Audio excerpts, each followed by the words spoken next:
Ich bin Furiosa! Der dunkelste aller Engel.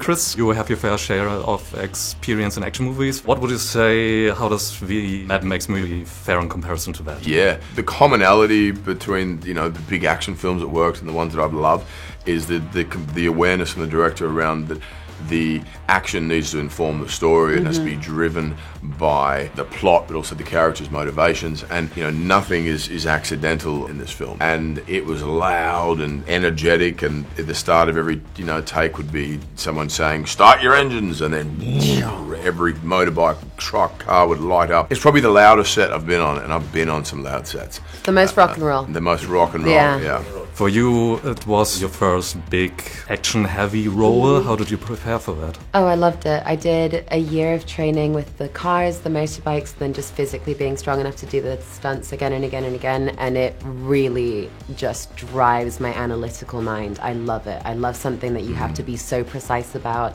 I love something that you can get better and better at with each take. I loved it.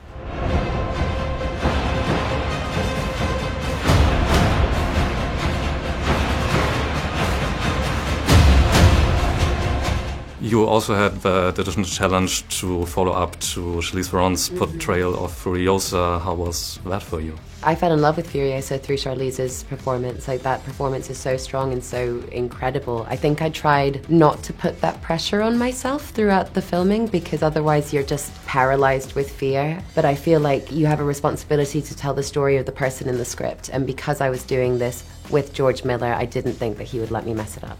I think what's so beautiful about the two performances is how much they complement each other and then enriching one another. And, you know, you watch Fury Road now, and if you've watched Furiosa, you understand why. And then if you watch Furiosa and you watch Fury Road, then you understand why she's doing this in this section.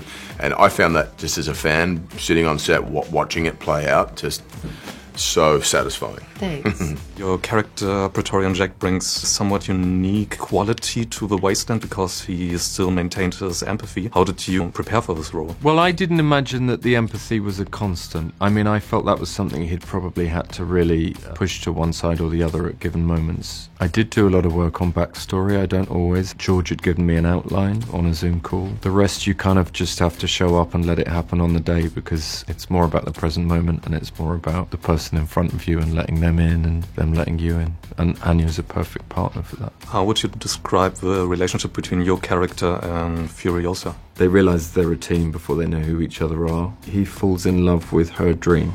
Ladies and gentlemen, startet eure Motoren!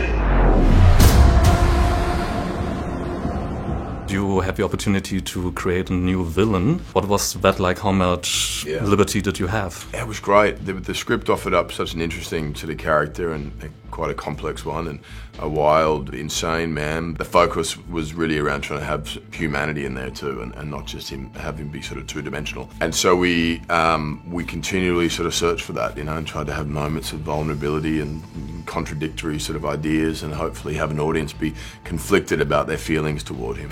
George Miller is often held as a genius with a very unique style for action filmmaking. What would you say separates him from other directors? The meticulousness of his eye. The breadth of imagination, because he made Babe.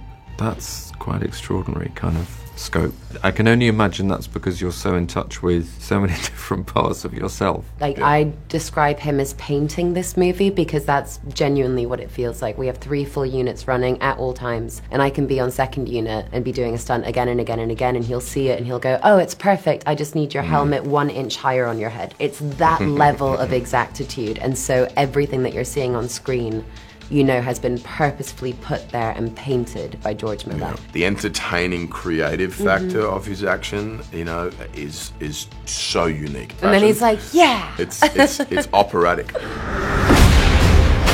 Die Frage ist: Hast du das Zeug dazu, dass es episch wird?